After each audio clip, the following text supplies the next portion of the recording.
আসন্ন বাজেট নিয়ে এনটিভি অনলাইনের বিশেষ আয়োজন বাজেট প্রত্যাশা সকলকে স্বাগত। আজকে আমি রয়েছি পটুয়াখালীর বাউফলে।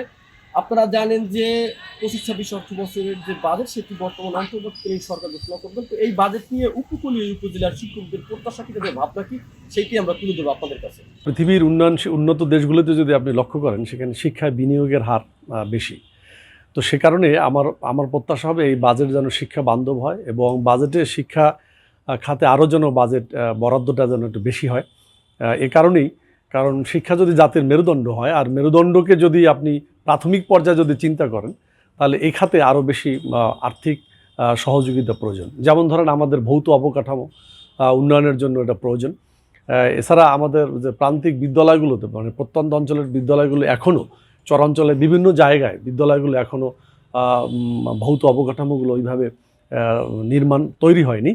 তো আশা করি এই বাজেটে এটা হবে। আর একটা বিষয় আমি বলতে চাই যে, আপনি জানেন যে অত্যন্ত দুঃখের সাথে বলতে হয় যে তৃতীয় শ্রেণীর কর্মচারী দিয়ে আপনি প্রথম শ্রেণীর জাতি আশা করতে পারেন না।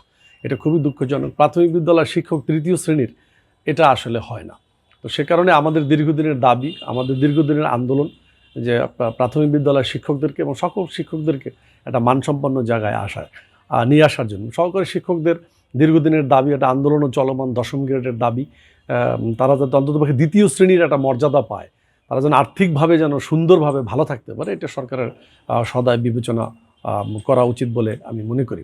আর একটা বিষয় আমি মনে করি যে ধরেন আমাদের যে পরীক্ষাগুলো হয়, এসএসসি পরীক্ষা, তারপরে হচ্ছে ইন্টারমিডিয়েট পরীক্ষা, তারপরে হচ্ছে আমাদের অষ্টম শ্রেণীর যে পরীক্ষাগুলো হয়, এই সমস্ত পরীক্ষাগুলোর জন্য ওই সংশ্লিষ্ট কেন্দ্র বিদ্যালয়গুলো যেভাবে বন্ধ থাকে এবং অন্যান্য বিদ্যালয়গুলোতে এর প্রভাব পড়ে।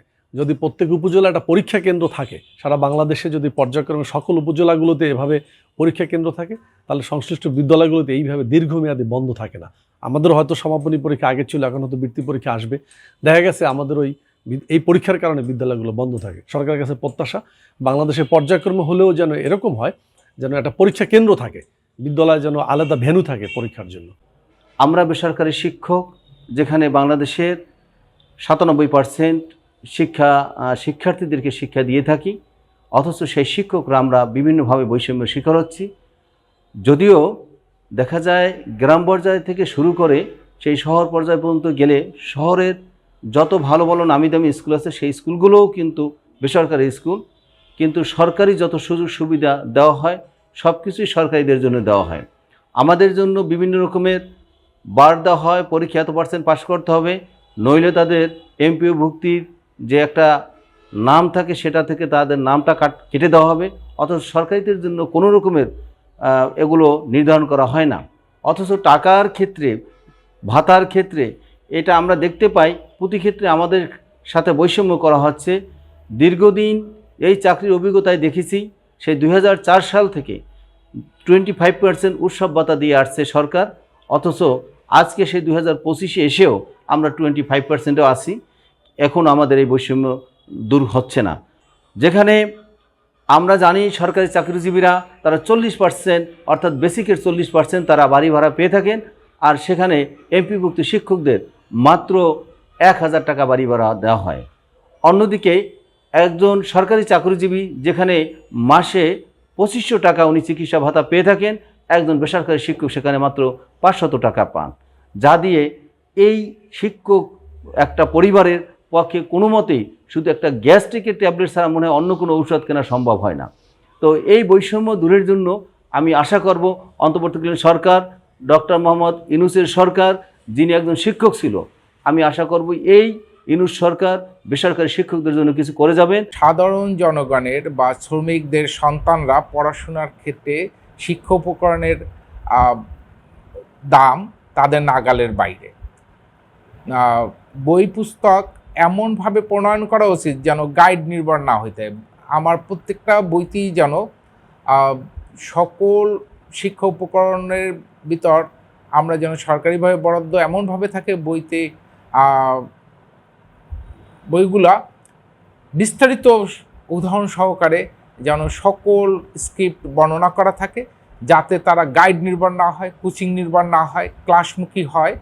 যদি এইরকমভাবে আমরা শিক্ষা উপকরণ সরকারিভাবে বরাদ্দ দিতে পারি, বাজেটে এমন যদি বরাদ্দ থাকে যাতে শিক্ষা উপকরণ আর কোনো সন্তানকে বাহির থেকে ক্রয় না করতে হয়। সরকারি কর্মকর্তা কর্মচারীগণ এবং সরকারি শিক্ষকগণ তারা পর্যায়ক্রমে 40 থেকে 60% পর্যন্ত তারা বাড়ি ভাড়া ভোগ করেন। সেক্ষেত্রে আমাদের মাত্র 1000 টাকা আমরা বাড়ি ভাড়া পেয়ে থাকি। চিকিৎসা ভাতার ক্ষেত্রে আমাদের অনুরূপ বৈষম্য আছে, উৎসব ভাতার ক্ষেত্রেও বৈষম্য আছে। শিক্ষা উপকরণ আমাদের প্রান্তিক জনগোষ্ঠীর ক্ষেত্রে বিবেচনা করা দরকার, যেখানে একেবারে হাওর চর বিভিন্ন অঞ্চলের ছাত্ররাও লেখাপড়া করে, এদের দিকে বিবেচনা করে শিক্ষা উপকরণ যেমন সহজলভ্য দরকার, একইভাবে আমাদের শিক্ষকদের মানসম্মত তাদের বেতন কাঠামো এবং সার্বিক বিষয়ে বাড়ি ভাড়া, উৎসব ভাতা এবং চিকিৎসা ভাতা দরকার। সেক্ষেত্রে আমরা সরকারি প্রতিষ্ঠান এবং বেসরকারি প্রতিষ্ঠানের ক্ষেত্রে বৈষম্যের বহুবিধ বৈষম্যের মধ্যে আরও লক্ষ্য করি যে অবকাঠামোগত বৈষম্য। বেসরকারি শিক্ষা প্রতিষ্ঠান যথেষ্ট বৈষম্যের শিকার, অনেক ক্ষেত্রে ক্লাসে পাঠদানের জন্য তাদের পর্যাপ্ত শ্রেণীকক্ষ পর্যন্ত নেই।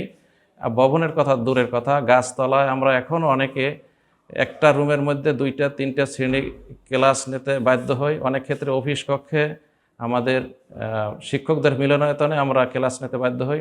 সেক্ষেত্রে এই আসন্ন বাজেটে আমাদের প্রত্যাশা যেন এই শিক্ষার সমস্ত সমস্যা দূর করে বৈষম্যমুক্ত একটা শিক্ষা বান্ধব আমরা বর্তমান এই বৈষম্য বিরোধী সরকারের কাছে, শিক্ষা বান্ধব সরকারের কাছে আমরা সেটা প্রত্যাশা করি। বর্তমান অন্তর্বর্তীকালীন সরকার 25-26 অর্থ বছরে যে বাজেট ঘোষণা করবে সেই বাজেটটি হবে শিক্ষা বান্ধব, সেই বাজেট হবে বৈষম্য মুক্ত, এমনটাই প্রত্যাশা করছে উপকূলীয় এই উপজেলার শিক্ষকরা।